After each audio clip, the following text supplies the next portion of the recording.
Hello दोस्तों, SK electronics work में आपका स्वागत है। दोस्तों कैसे हैं आप सभी? आई होप आप बहुत अच्छे होंगे।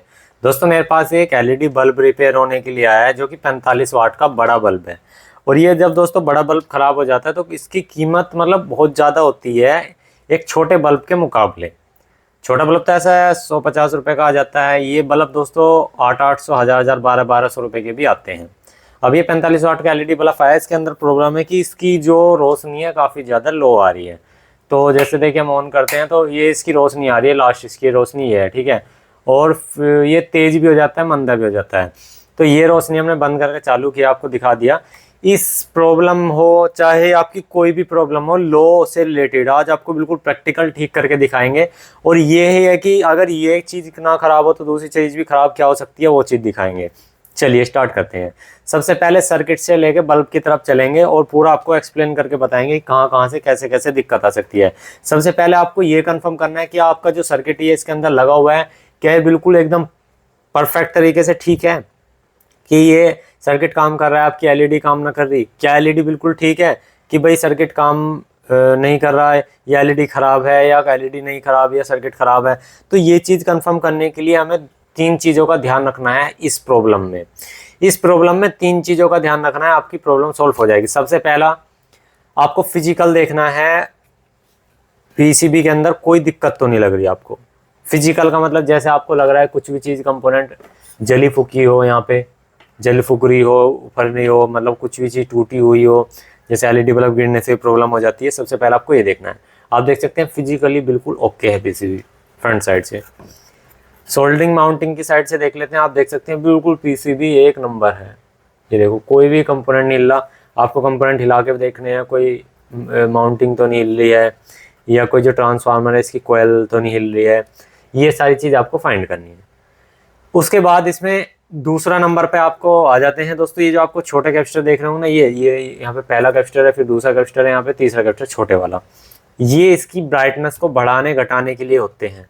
अगर ये फूले हुए होंगे या टूटे हुए होंगे तब भी ये प्रॉब्लम आती है। 100% आती है, ये 100% प्रॉब्लम आती है, ठीक है। उसके बाद ये वाले जो आउटपुट कैपेसिटर देख रहे हैं, अगर ये हिल रहा हो या कोई सन के अंदर फूल रहा हो तब भी दिक्कत आती है। लेकिन यहाँ पे ऐसी कोई भी कंडीशन है नहीं।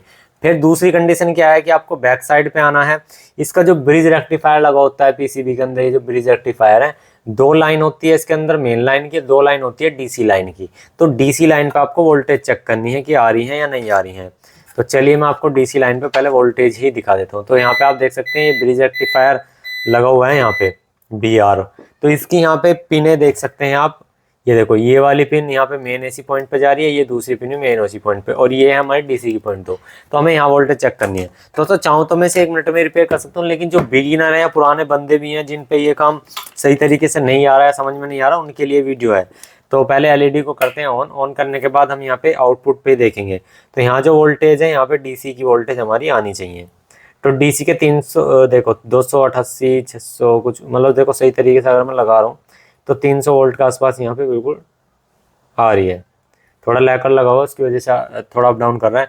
यहाँ पे बिल्कुल वोल्टेज परफेक्ट तरीके से आ रही है। अगर ये वोल्टेज नहीं आ रही है, कम आ रही थी 150 वोल्टेज के आसपास, तो हम यहाँ पे इधर की लाइन पे काम करते। लाइन पे क्या काम करना था, ये जो छोटे छोटे कंपोनेंट लगे हुए हैं, रेजिस्टेंस लगी हुई है, फ्यूज रेजिस्टेंस है, इन पे काम करते ये ठीक हो जाता, ठीक है। हम इनको टेस्ट करते हैं। टेस्ट करने का क्या तरीका, बीप साउंड आता है, आसानी से आप चेक कर सकते हैं उनको। उसके बाद दोस्तों यहाँ पे कैपेसिटर लगे हुए हैं, यहाँ पे 100 वोल्ट 100 मिएफ, ये आप देख सकते 100 वोल्ट 100 मिएफ का यहाँ पे, यहाँ भी लगा हुआ है, यहाँ भी लगा हुआ है। ये सारे कैपेसिटर आप देख सकते हैं निगेटिव इनकी एक तरफ कनेक्ट है, ये देखिए निगेटिव इनका एक तरफ कनेक्ट है, ये देखो, और पॉजिटिव एक तरफ कनेक्ट है। तो यानी कि सारे पैरेलल में लगे हुए हैं। ये 3 आईसी लगी हुई हैं, यानी कि 3 ड्राइवर इसके अंदर बने हुए हैं जो कि यहाँ पे जान लगा रहे हैं। तो इसके अंदर हमें वोल्टेज चेक करनी है। ये देखो अभी इसकी लाइन हट चुकी है, मतलब एक पिन हट गई है इसकी। मैं इसको फिर से टच करता हूँ। हमें ये देखना है कि ड्राइवर जो आउटपुट दे रहा है एलईडी को वो प्रॉपर दे भी रहा है या नहीं दे रहा है, ठीक है। हमें ये फाइंड करना है, क्योंकि दोस्तों अगर ड्राइवर पूरी लाइट नहीं दे रहा होगा तो सीधी सी बात है दिक्कत बनेगी। तो हमें ये चीज़ देखनी है। ये देखो हमने लगा लिया। अब यहाँ पे हमें ड्राइवर की वोल्टेज चेक कर लेनी है जी कितनी आ रही है। तो यहाँ पे 135 36 वोल्ट आ रही है, जो कि बिल्कुल परफेक्ट रुकी हुई है, कोई दिक्कत वाली बात नहीं है। मतलब इतनी कम वोल्ट नहीं हो रही जितनी कम वोल्ट पे ये बल्ब जल रहा है। तो ये वोल्टेज बिल्कुल परफेक्ट तरीके से रुकी हुई है, तो यानी कि सर्किट हमारा बिल्कुल पूर्ण रूप से ठीक है। तो हम इसको यहाँ से कर लेते हैं बंद। बंद करने के बाद आ जाते हैं फ्रंट साइड पे। तो यहाँ पे जो लाइट है आपको इसे खोल लेना है, इसको यहाँ से खोल लेना है, खुल जाएगी। जो ग्लू व्लू लगी होती है, शायद मुझे लगा पहली बार खुल ली है, काफ़ी ज़्यादा टाइट खुल ली है, खुल गई। तो यहाँ पे आप जो देखेंगे, जो लाइट देख रहे हैं यहाँ पे आपको एक पॉजिटिव नजर आएगा, एक निगेटिव। अब आपको यहाँ पे फिजिकल दिखाई दे रहा होगा कि ये दो बल्ब यहाँ पे बर्न हो रहे हैं। अब यहाँ पे जो लाइट है, लाइट को जलाने के लिए आपको एक बार इस टेस्टर की जरूरत पड़ेगी। अगर पूर्ण बढ़िया तरीके से रिपेयर करना, ना जुगाड़ वाली बात है एक बार में शॉर्टिंग कर दो भाई ठीक हो जाएगा, ऐसा नहीं करना है। पहले सही तरीके से जांच लेनी होती है किसी भी चीज़ को। तो यहाँ पे प्लस पे प्लस, माइनस पे माइनस लगाएंगे। अगर यहाँ पे बराबर ये इक्वल जल रही है, ये देखो अब भी ये फ्लिकरिंग कर रही है। देखो इधर का थोड़ा सा पोर्शन जला, उधर का नहीं जल रहा, 89 वोल्टेज आ रही है। ये देखो इधर का नहीं जल रहा है। तो हम क्या करेंगे, जो ये वाली लाइट जो हमारी फ्यूज हुई लाइट है, इनको चेक कर लेते हैं। देखो ये कभी कभार जल रही है, कभी नहीं। ये देखो, ये देखो, ये तो जल ही नहीं रही। तो ये जो हमारी लाइटें हैं इनको आप शॉर्ट कर सकते हैं। अब आप कहोगे सर इसे शॉर्ट करने से सर्किट पे जोर पड़ेगा, ऐसा नहीं है। ये क्या होता है, इसके अंदर मान लीजिए कि 50 लाइट लगी है, 50 लाइट में से एक लाइट आपने काट दी तो 3 वोल्ट का ड्रॉप आएगा।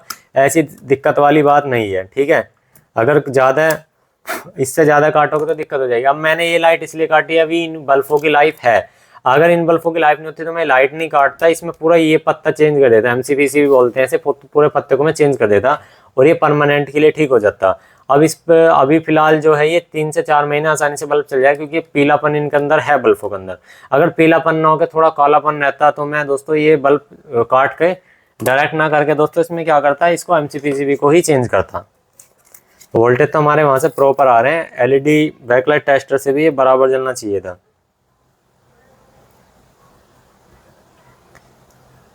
तो यहाँ पे हम इसको डायरेक्ट कर रहे हैं, ठीक है। डायरेक्ट कर दिया।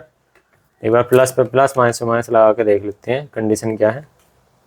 ये देखो आधे बल्ब जल रहे हैं, आधे नहीं जल रहे अभी, ठीक है। आधे जल रहे हैं, आधे नहीं जल रहे। तो इस कंडीशन में क्या हो सकता है, इधर के बल्बों में भी कोई ना कोई एक बल्ब शॉर्ट होगा। वो हम फाइंड इस तरह से कर सकते हैं, एक एक बल्ब जला जला करके देख लेंगे। जिस पे हमें डाउट लगे वो बल्ब चेंज करके देख लेना है आपको। ये देखो पहला ही बल्ब मिल गया, ये देखो इस तरह से मिल जाएगा। जौन सा बल्ब आपको ख़राब लगे वो चेंज कर सकते हैं। अगर मैं अब इसको यहाँ पे जलाऊंगा ना, तो इसकी आप ब्राइटनेस देखना, ब्राइटनेस काफ़ी अच्छी आएगी और लाइट भी काफ़ी सारी जलेंगी। ऐसी बात नहीं है, कोई अगर नहीं जलती है तो वो लाइट की दिक्कत है, ठीक है।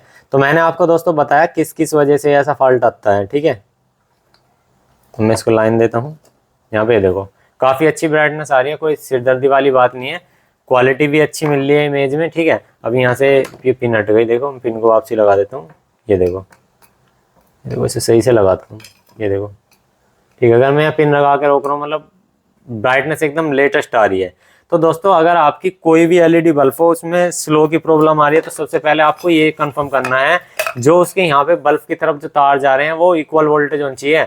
मतलब वो 35-36 से तो ऊपर ही ऊपर होनी चाहिए। 100 से 150 के बीच में वो डिपेंड करता है कि कितने वाट का बल्ब है। 9 वाट का बल्ब है तो दोस्तों उसकी जो वोल्टेज है 50 से 60 वोल्ट के अंदर रहती है। अगर आपका 12 वाट का है तो दोस्तों उसकी 60 से लेके 70-80 वोल्ट के अंदर रहती है। इससे ऊपर तो 100 से 150 के आसपास सभी की वोल्टेज रहती है, अप्रोक्स जो जितने भी LED बल्ब होते हैं नॉर्मल वाले, ठीक है।